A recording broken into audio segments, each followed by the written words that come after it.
حکومت اور بلاخصوص حجاج کو ان بعض وعدات تھی اور جو کہ ماقبل کیا تھا، اس لیے عداوت کا ہونا بھی ضروری تھا۔ ماقبل میں حجاج ان کو گرفتار نہ کر سکا۔ یہ شک کے بعد چھپ کر مکہ مکرم چلے گئے۔ حکومت نے اپنے ایک خاص آدمی کو مکہ کا حاکم بنایا اور پہلے حاکم کو اپنے پاس بلا لیا۔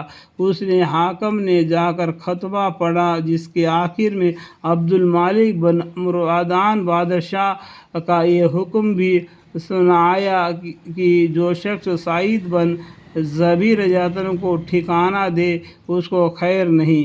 اس کے بعد اس حاکم نے خود اپنی طرف سے بھی قسم کھائی کہ جس کے گھر میں وہ ملے گا وہ اس کو قتل کیا جائے گا اور اس کے گھر کو نیز اس کے پڑوسیوں کے گھروں کو ڈھائے گا۔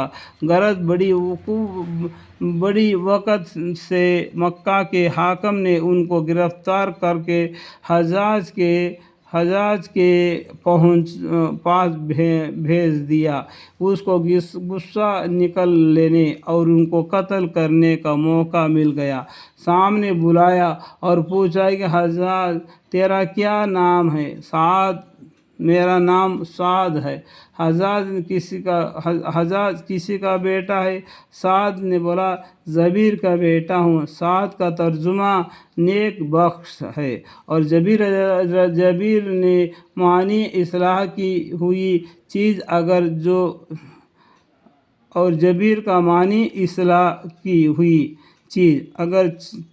ناموں میں معنی اکثر مقصود نہیں ہوتی، لیکن حجاج کو ان کے نام کے اچھے معنی والا ہونا پسند نہیں آیا، اس لیے کہا نہیں تو شقی بن قصیر ہے۔ شقی کہتے ہیں بدبخت کو، اور کسی ٹوٹی ہوئی چیز۔ سعد میری والدہ میرا نام تجھ سے بہتر جانتے تھے۔ حجاج تو بھی بدبخت، تیری ماں بھی بدبخت۔ سعد نے غیب کا جاننے والا تیرے علاوہ وہ اور شخص ہے، یعنی علامہ الغیوب۔ حجاج دیکھا میں اب تجھے موت کے گھاٹ اتارتا ہوں۔ سعد تو میری ماں نے میرا نام درست رکھا۔ حجاج بنا اب میں تجھ کو زندگی کے بدلے کسی جہنم رسید کرتا ہوں۔ اگر میں جانتا کہ یہ تیرے اختیار میں ہے تو تجھ کو معبود بنا لیتا۔ حضور اقدس صلی اللہ علیہ وسلم کی نسبت تیرا کیا عقیدہ ہے؟ اے سعد، وہ رحمت کے نبی تھے اور اللہ کے رسول تھے جو بہترین نصیحت کے ساتھ تمام دنیا کے طرف بھیجے گئے۔ حضرت خلفائے کی نسبت تیرا کیا خیال ہے؟ سعد، میں نے ان کا محافظ نہیں ہوں، ہر شخص اپنے کیے کا ذمہ دار ہے۔ حضرت میں ان کو برا کہتا ہوں یا اچھا؟ سعد، جس چیز کا مجھے علم نہیں میں اس میں کیا کہہ سکتا ہوں، مجھے اپنا ہی حال معلوم ہے۔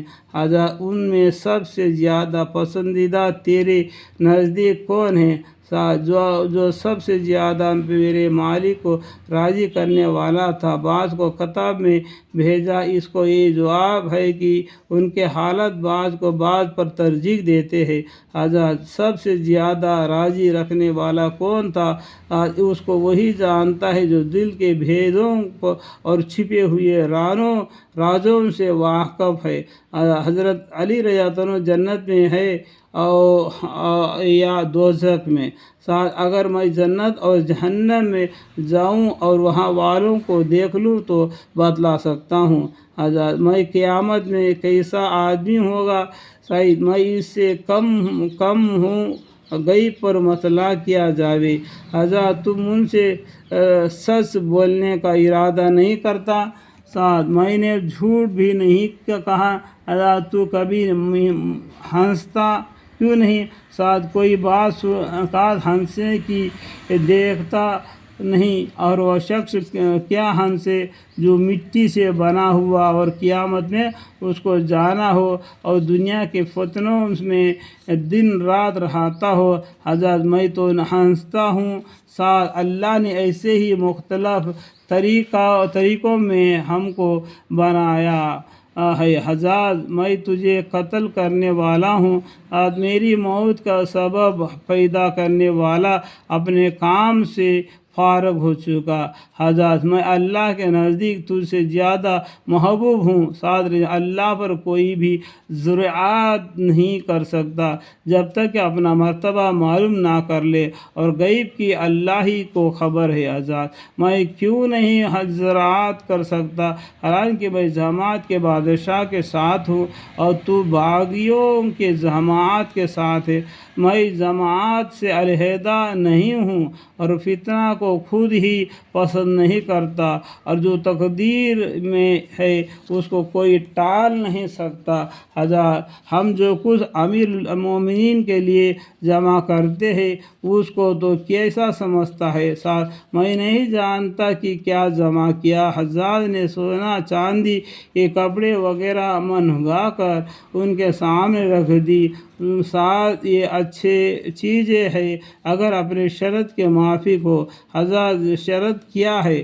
شرط یہ کہ تو ان سے ایسی چیزیں خریدے جو بڑے گھبراہٹ کے دن یعنی قیامت کے دن امن پیدا کرنے والی ہو، ورنہ ہر دودھ پلانے والی دودھ پیتے کو بھول جائے گی اور حمل گر جائے گی، اور آدمی کو اچھی چیزیں کی سو کچھ بھی کام نہ آئے گی۔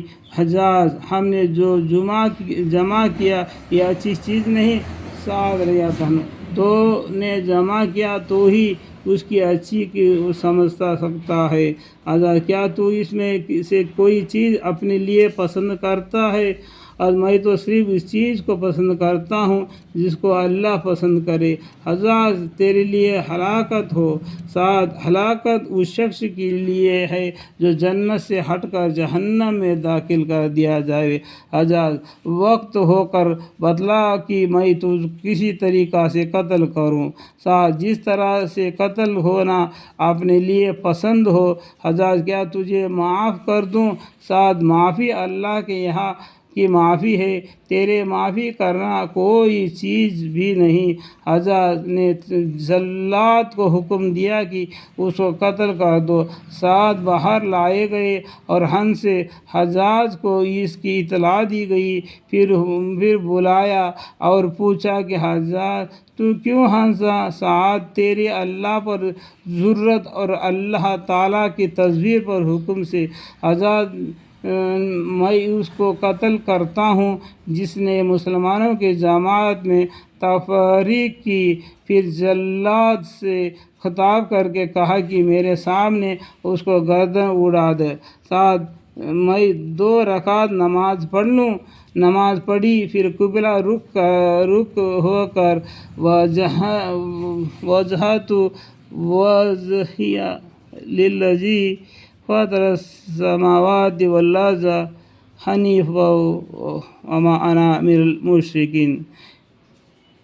انی وجہت وجہی للذی فطر السماوات والارض حنیفا وما انا من المشرکین پڑھا، یعنی میں نے اپنا منہ اس پاک ذات کی طرف کیا جس نے آسمان زمین بنائے، اور میں سب طرف سے ہٹ کر ادھر متوجہ ہوا اور نہیں ہو کر مشرکوں اور نہیں ہوں مشرکین سے۔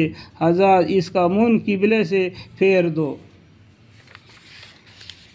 اس کا منہ قبلے سے پھیر، انصاری نے قبلے کی طرف کو کر دیا، انصاری کے قبل کی طرف کر دو کہ انہوں نے بھی اپنے دین میں تقریر کی اور اختلاف پیدا کیا، چنانچہ فوراً پھیر دیا گیا۔ ساتھ جدھر تم منہ پھیر دو ادھر بھی خدا ہے جو بھیدوں کا جاننے والا ہے۔ حضرت اندھا ڈال دو، یعنی زمین کی طرف منہ کر دو، ہم تو ظاہری پر عمل کرنے کی ذمہ داری ہے۔ ساتھ ہم نے زمین ہی سے تم کو پیدا کیا اور اسی میں تم کو لوٹائے گئے اور اس سے پھر دوبارہ اٹھائے گئے، لہذا اس کو قتل کر دو۔ ساتھ میں تجھے اس بات کا گواہ بناتا ہوں، تو اس کو محفوظ رکھنا، جب میں تجھ سے قیامت کے دن ملوں گا تو لے لو گا۔ اس کے بعد وہ شہید کر دیے گئے۔ انا للہ و انا الیہ راجعون۔ ان کے انتقال کے بعد بدن سے خون بہت زیادہ نکلا، جس سے حجاج کو بھی حیرت ہوئی۔ اپنے طیب سے اس کی وجہ پوچھی، اس نے کہا کہ ان کا دل نہایتی اطمینان تھا اور قتل کا ذرا بھی خوف ان کے دل میں نہیں تھا، اس لیے خون اپنی اصل مقدر پر قائم رہا، برخلاف اور لوگوں کے خوف سے ان کا خون پہلے ہی خشک ہو جاتا۔ اس قصہ کے سوال اور جواب میں کتب میں کمی زیادتی بھی ہے اور بھی بعض سوال جواب نقل کیے گئے، ہمیں تو نمونہ ہی دکھانا تھا، اس لیے اس پر اکتفا کیا گیا۔ تابعین کی اس قسم کے قصے بہت زیادہ ہیں۔ حضرت امام اعظم، امام مالک اور امام حنبل بن حنبل وغیرہ حضرات اس حق کو گواہی کی وجہ سے ہمیشہ متقی برداشت فرماتے رہے، لیکن حق کو ہاتھ سے نہیں چھوڑا۔ الحمدللہ رب العالمین۔